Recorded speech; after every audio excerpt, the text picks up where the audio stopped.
oradan top oyun devam ediyor. Şimdi çok uzaklardan bir vuruş kaleye ve gol!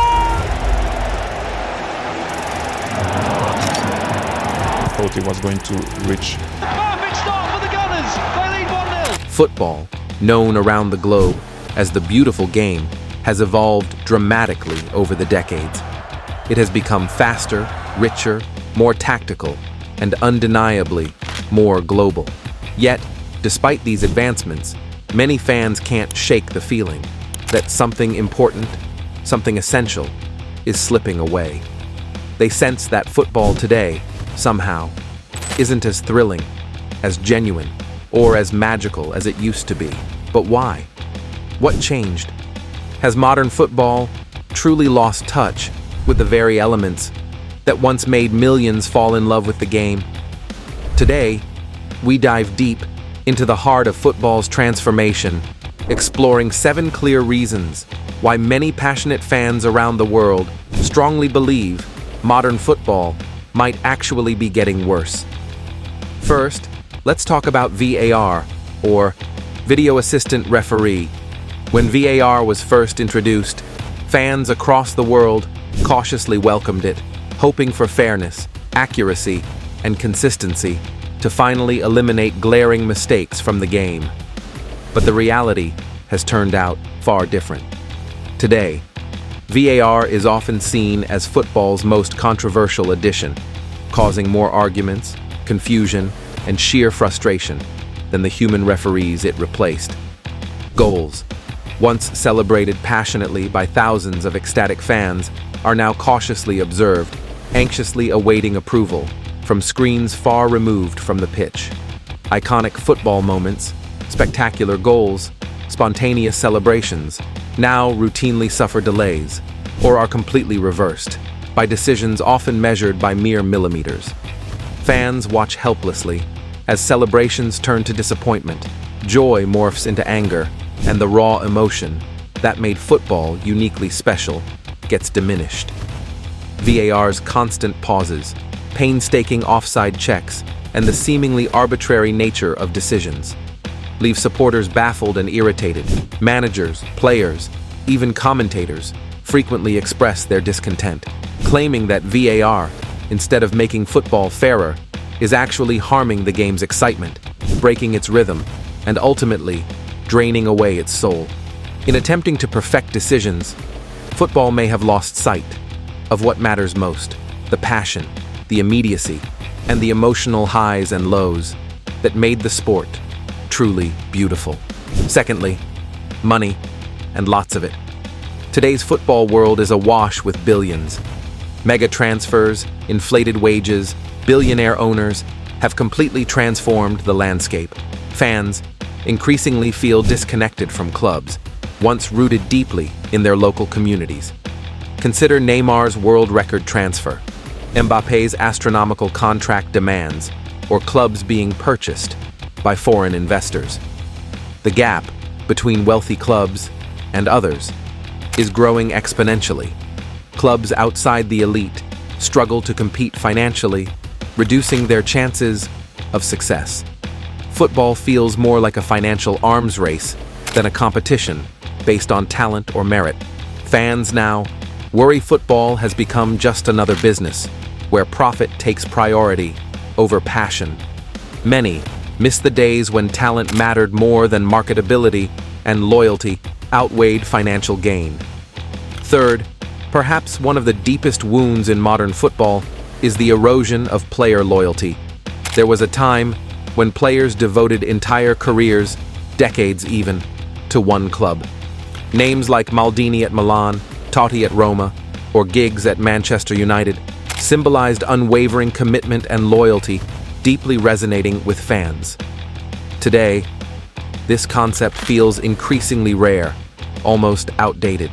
Players now routinely change clubs, chasing bigger contracts, trophies, or global fame, sometimes even moving directly to fierce rivals without hesitation. Fans, who've emotionally invested, who've proudly sung these players' names from the terraces, often feel betrayed and disillusioned. Transfers are now more frequent, more calculated, and driven largely by financial high prices, mean fewer passionate supporters, filling stadiums, leaving seats empty, atmospheres flat, and communities disconnected.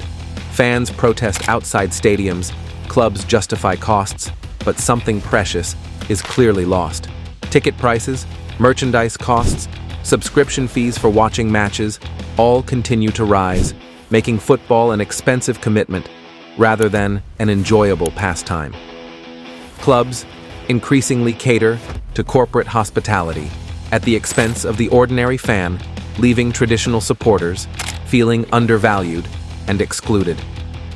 The game's greatest asset, the passionate fan, risks being priced out altogether. Fifth, predictability is quietly, but seriously, damaging football's excitement. Fans fell in love with football, precisely because anything could happen.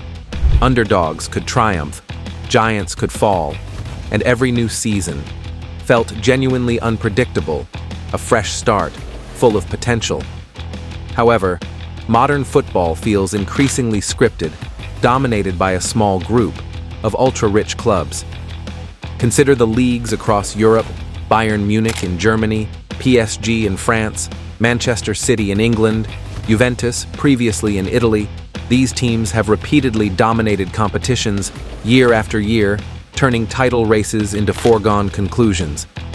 Fans of smaller clubs, or even historically great but financially limited teams, feel their dreams slowly fading, replaced by resignation.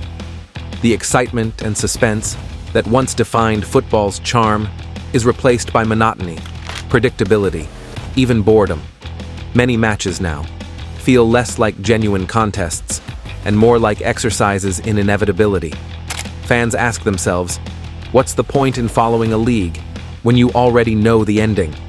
This lack of genuine competition not only harms smaller clubs, but risks alienating millions of fans who crave unpredictability and excitement above all else. Sixth, football is losing its soul to relentless commercialization. Clubs once deeply tied to local communities are being transformed into global business entities driven solely by profit. Iconic badges, steeped in history and meaning, are being redesigned to appeal to international markets, stripping away their unique identities. Stadiums, once historic landmarks, named after beloved local heroes or meaningful events, now carry names of global corporations, losing their charm and authenticity. Fans, who've supported these clubs for generations, feel increasingly alienated, replaced by global audiences who view football more as entertainment rather than heritage. Jerseys are overloaded with sponsor logos, turning once proud kits into walking billboards. Traditional colors that fans passionately embraced are sometimes altered for commercial appeal, diluting club culture and angering loyal supporters. The pursuit of revenue might be understandable, but when profit overshadows tradition and community, football risks losing the very essence of what makes it beautiful. Finally, the overloaded football calendar is seriously damaging the game. Players today face a relentless schedule, playing more matches across more competitions than ever before. While leagues, federations, and broadcasters push for an increasing number of matches, the players themselves are paying a heavy price. Exhaustion, injuries, and burnout have become alarmingly common. Key players, crucial to their clubs and national teams, spend months sidelined because their bodies simply cannot handle the strain. Managers, from the biggest clubs in the world, regularly voice their concerns, yet the scheduling madness continues. The quality of matches inevitably suffers, with stars unable to perform at their peak, diminishing the spectacle for fans. Crucial games lose their excitement as depleted teams struggle with injuries and fatigue. Fans, who pay premium prices, often watch matches without their favorite players, robbing them of the experience they expect and deserve. Football's decision-makers must realize that quantity is no substitute for quality. Until then, this relentless fixture congestion will continue, harming the players, the clubs, and ultimately, the game we all love. So, is modern football truly losing its magic? Or are these changes simply unavoidable? Let us know in the comments what you miss most about football today. Don't forget to like, subscribe, and share your thoughts. Together, let's keep the conversation alive. Until next time, thanks for watching, and goodbye.